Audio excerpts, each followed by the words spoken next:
साथियों नमस्कार, मैं प्रमोद खंडूड़ी, आप देख रहे हैं हिमालय प्लस। और इस समय मैं देहरादून के कोरोनेशन अस्पताल में हूँ और आप देख रहे होंगे कि मेरे साथ एक बुजुर्ग हैं जिनके बेड पे मैं बैठा हूँ। और बात करें कि इस बुजुर्ग को इस जगह क्यों लाया गया है, क्या इनकी कहानी है, क्या परेशानी है, इस बारे में हम आपको बताते हैं। पहले बात करते हैं उनसे। क्या नाम है आपका? मेरा मदन सिंह चौहान। यहाँ क्यों आए आप? यहाँ मुझे खाना पीना कुछ देते, मैं आ गया हूँ। खाना पीना कुछ नहीं देते घर वाले, इसलिए परेशान हो गए और तबीयत खराब हो गई थी मेरी, इसलिए एम्बुलेंस लेके आई मुझे, नहीं तो घर का कोई नहीं लेके आया।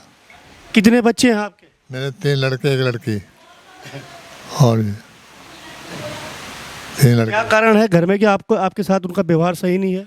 व्यवहार सही रहता नहीं। आज 8 साल हो गए, 7 साल 8 साल ना तो खाना देते हैं टाइम पे, ना कुछ देते हैं। वो भी एक टाइम का खाना देते हैं, दिन में तो मैं खाता ही नहीं। आपने कभी इसकी शिकायत की? 2-3 बार। किससे की शिकायत? एसएसपी साहब ने और डीएम साहब से 2-3 बार कर चुका हूँ। उसके बाद भी कोई कार्रवाई नहीं हुई? कार्रवाई नहीं हुई। साथियों, ये है मदन सिंह चौहान जी और आप बता रहे हैं कि मेरे को 7-8 साल से मेरे को इस प्रकार की परेशानी है कि इनके जो परिजन हैं, जिनके बेटे हैं, 3 बेटे हैं इनके, पत्नी भी है इनकी, एक बेटी भी है, और इनकी देखभाल घर में नहीं की जाती है। और जिस कारण ये 2-3 दिन पहले सड़क पर पड़े हुए थे। सड़क पर पड़े होने के बाद इनका वहाँ पे एक साथी हैं, उन्होंने इनको एम्बुलेंस के माध्यम से कोरोनेशन अस्पताल में पहुँचाया। और इस ढंग से यहाँ पे आप देखिए, पूरे बात भी नहीं कर पा रहे हो, किस स्थिति में है। कितनी उम्र होगी आपकी? मेरी 70-71। 71 साल के हैं मदन सिंह चौहान जी। और इस स्थिति में कैसे तो इनके बच्चे होंगे, आखिर क्या घर की परेशानी है? अगर घर की परिस्थितियाँ खराब भी होती हैं तो क्या एक 70-71 साल के बुजुर्ग को रोड पर छोड़ना उचित है? और मदन सिंह चौहान जी कहते हैं कि उन्होंने इसकी शिकायत देहरादून डीएम को, एसएसपी को कई बार कर चुके हैं, लेकिन आज तक उनकी हालत में न सुधार आया, न उनके बच्चों पर कोई कार्रवाई हुई। और आज करोड़ों की प्रॉपर्टी के मालिक होने के बावजूद उनको जो जीवन का अंतिम पड़ाव है वो जिला अस्पताल में यहाँ काटना पड़ रहा है। आपकी पत्नी भी है? हाँ जी है। क्या कारण है कि पत्नी आपका साथ नहीं देती? नहीं देती, बच्चों की तरफ हो गई हो, लड़कों के साथ मारती कूटती, उनके साथ मिलके। आपने कोई ऐसा काम किया है कि जिससे आपका परिवार नाराज हो आपसे? मैं पहले देखो ये ड्राइवर आदमी हूँ और ज़िंदगी भर ड्राइवर भी करे, पेट वाला बच्चों का पेट पाला है। मैंने ऐसी क्या गलती कर दी जो मुझे खाना नहीं देते? आप ही बताओ कैसी क्या गलती कर दी मैंने? जी बिल्कुल, इन्होंने क्या गलती की? मैंने मेहनत मजदूरी करके अपने बच्चे पाले, प्रॉपर्टी इकट्ठा करी, और आज उसी प्रॉपर्टी के लिए इनको रोड पर छोड़ दिया गया।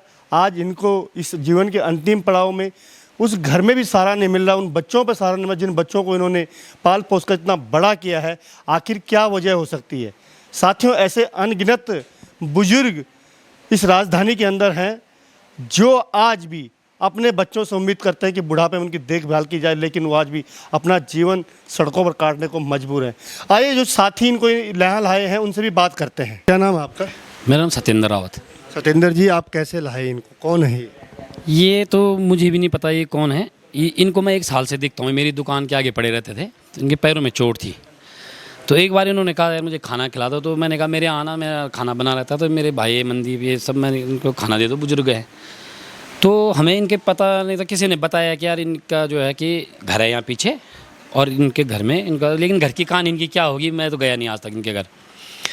तो हमने इनको खाना तक लगभग 1 साल से हमला इनको खाना वाना, जो पैसा वगैरह खर्चा जो होता हम दे देते हैं इनको, कि चलो यार जो बीड़ी सिगरेट कोई भी खर्चा हो दे देते हैं।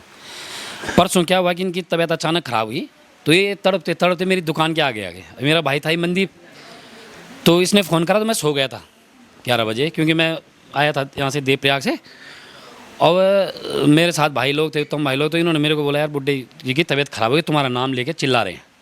तो मैं सुबह उठा तो मैं यहाँ कोरोनेशन में आया, तो ये एडमिट थे। मैंने पता करा स्टाफ से, तो स्टाफ बहुत अच्छा है यहाँ का कोरोनेशन का। तो इन्होंने बोला यार बाबा हैं तो ये पड़े हैं। तो मैं आया तो ये रोने लग गए कि यार आप आ गए, आपको कैसे पता लगा? मैंने कहा मैं आ गया भाई। तो उसके बाद मैंने इनके फिर खाना, इन्होंने कहा मुझे ये खाना चाहिए, मैंने घर से खाना भेजा, बर्तन नहीं थे, मैंने बर्तन भेजे। अब इनकी जो घर की समस्या होगी तो क्या होगी, अब शासन नहीं देख रहा, प्रशासन नहीं देख रहा, तो हम तो क्या कर सकते हैं। तो फिर मनदीप ने वहाँ से 108 भेजी, फिर बोला चलो सुबह चाचा को, तो फिर हम रोज़ आ रहे हैं, देख रहे हैं। हमने कहा जो दिक्कत है वो हम कर सकते हैं, लेकिन जो तुम्हारा पारिवारिक मामला है उसमें हम कुछ नहीं कर सकते, है ना। इसकी जानकारी आपने स्थानीय पुलिस को दी?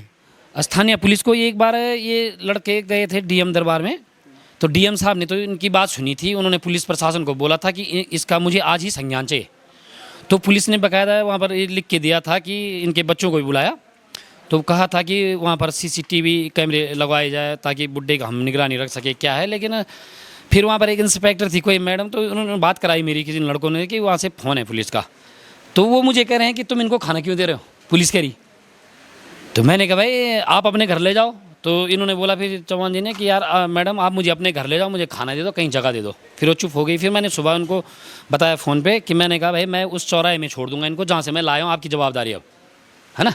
तो फिर कह रही नहीं रावत जी ऐसा जब आपने एक दिन इतना कर लिया तो आप एक दिन और देख लो, कल कोई ठोस कार्रवाई होगी। अब ये पूरा 2 महीने हो गए, अभी तक कोई कार्रवाई नहीं है, कहाँ जाए। अब हमारे तो गले पड़ गए नहीं किसी से। ये बहुत बड़ी बात कर रहे हैं आप, एक मानव का सेवा का धर्म निभा रहे हैं आप, गले पड़ने वाली बात नहीं है, मानव सेवा का धर्म निभा रहे हैं आप। जिन बच्चों को उन्होंने पाल पोस के बड़ा किया, उन बच्चों ने अगर उनको रोड पर छोड़ दिया, तो आज आपको ईश्वर ने कहीं ना कहीं उनको बीच भेजा है कि जो आपकी उनकी देखभाल करे। इसके लिए बहुत बहुत बधाई के पात्र हैं आप। कल मैं इनके लिए कपड़े भेज रहा था नए, मैंने कहा एक जोड़ी कपड़े देना, क्योंकि ये साफ़ सुथरे कपड़े पहनते हैं ना, ऐसे नहीं रहते। तो इन्होंने किसी यहाँ पर स्टाफ के फ़ोन से, एक भाई साहब टी रही उनसे फ़ोन किया कि रावत जी ने मेरा नंबर लिखा था यहाँ। तो मैंने कहा मनदीप इनके लिए कपड़े ले लो एक जोड़ी नए, है ना, और इनको जो सामान देना है। तो इन्होंने इनके घर संपर्क किया, तो उनके लड़के ने कहा नहीं हम अपने आप जाएंगे, हम जा रहे हैं। फिर हम शाम को यहाँ देखने आए तो ये कह रहे हमारा लड़का आया नहीं यहाँ। फिर यहाँ स्टाफ वगैरह लोग आए, बोला यार आप उनके बेटे हो। मैंने यार बेटा तो मैं नहीं हूँ, लेकिन अब बेटा ही समझ लो कि मतलब हम जब तक ये हॉस्पिटल में तब तक हम देख रेख करेंगे और उसके बाद इनके घर छोड़ेंगे। और अभी कल यदि हॉस्पिटल प्रशासन इजाज़त देगा तो इनको डीएम साहब के पास ज़रूर ले जाएंगे, क्योंकि बाई चांस इनकी तबीयत ख़राब हो रही है, ये इनको कुछ हो गया तो हमारे ऊपर तो कुछ और साला आजकल तो हिसाब किताब हो रही है ना, तो इसलिए हमें डर भी लगता है सेवा करने में भी। जी बिल्कुल, सत्येंद्र रावत जी का कहना सही है। और देखिए किस प्रकार से एक सीनियर सिटीजन जो 71 साल का बुजुर्ग है, जिसने पूरी जमा पूंजी उसके बच्चों को लगा दी और आज उसके बच्चों ने उनको सड़क पर छोड़ने को मजबूर कर दिया है। हॉस्पिटल प्रशासन उनको देख रहा है, बाहर के लोग उनको देख रहे हैं। लेकिन ये सोचने वाला विषय है कि जब ऐसा बुजुर्ग, ऐसा सीनियर सिटीजन स्थानीय प्रशासन के पास जाता है, स्थानीय पुलिस के पास जाता है, उसके पास भी कार्रवाई नहीं होती है। आखिर ये व्यवस्था है किसके लिए? जो साथी इस वीडियो को देख रहे हैं, इस वीडियो को इतना शेयर करें ताकि ये स्थानीय पुलिस प्रशासन के पास, जिलाधिकारी के पास और यहाँ की सरकार के पास पहुँचे, ताकि मदन सिंह चौहान जी को न्याय मिल सके और वो अपने घर वापस जा सके। सर आपका नाम? Sir doctor Gaurang Joshi. जोशी जी, जिस प्रकार से यहाँ पे एक बुजुर्ग आए हैं, कोई जिनके साथ उनके पेरेंट्स नहीं है, कौन है, क्या है? सर इनका नाम मदन चौहान है। ये हमारे पास 14 तारीख को आए थे, 14 अगस्त को, करीब रात के 11:30 बजे करीब सांस की दिक्कत लेके आए हैं। सर एम्बुलेंस से आए थे, इनके कोई परिवार वाले नहीं थे उस समय भी, एम्बुलेंस लेके आई थी, 108 से आए थे। और जब से मुझे लगता है जब से यहाँ पे एडमिट है कोई घर वाले भी नहीं आए हैं इनके। बाकी ट्रीटमेंट सर इनका चल रहा है। सांस की दिक्कत है मेनली इनको, और बाकी थोड़ी बहुत इनको इन्फेक्शन था, वो उसके लिए सारा ट्रीटमेंट चल रहा है सर इनका। जो एंटीबायोटिक है जो चाहिए सब दे रहे हैं सर। इसकी जानकारी आपने स्थानीय प्रशासन को दी? सर इससे ये तो मुझे नहीं पता है सर। जो उस समय डॉक्टर ड्यूटी पे होंगे उन्होंने सर इनकी पीआई ज़रूर भेजी होगी, जो पुलिस इन्फॉर्मेशन हम भेजते हैं जब भी ऐसे पेशेंट आते हैं जिनको एम्बुलेंस लेके आती है, या जिसे हम एक अपनी भाषा में कह देते हैं कि डेस्टिट्यूट, जिनका कोई नहीं होता है, तो उसकी सर पीआई ज़रूर जाती है हमारे डानावाला थाने में सर। तो डॉक्टर जोशी जिन्होंने बताया कि ये 14 तारीख को इन बुजुर्गों को यहाँ पर लेकर आए हैं, तब से अभी तक इनके कोई भी परिजन यहाँ पे नहीं पहुँचे हैं। हिमालय प्लस के लिए मैं कोऑर्डिनेशन से प्रमोद खंडूड़ी।